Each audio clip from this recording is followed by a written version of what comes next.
अस्सलाम वालेकुम रहमतुल्लाहि व बरकातुहू। आज हम पकोड़े का मिक्स बना के स्टोर करने जा रहे हैं ताकि रमज़ान के महीने में थोड़ा सा वक्त सेव हो जाए। Heat a kadhai on low to medium. Add 1 kg of besan, चने का आटा. We are going to dry roast it to take out the moisture so that it will remain fresh the whole month of Ramzan.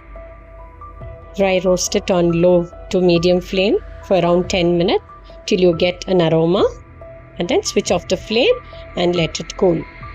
Sieve the gram flour with 1 1/4 teaspoon of baking soda. That part of the video has got deleted, but you need to add 1 1/4 teaspoon of baking soda while sieving. This sieving part took me 10 minutes to sieve 1 kg of besan. This is approximately 10 cups of chane ka atta.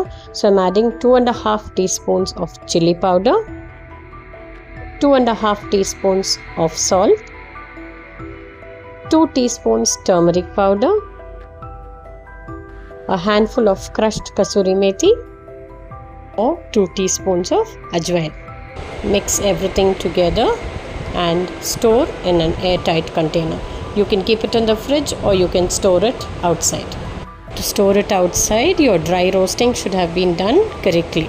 Pakora Premix is now ready. Do try out in small quantities in the beginning. Like, share and subscribe. Thank you for watching.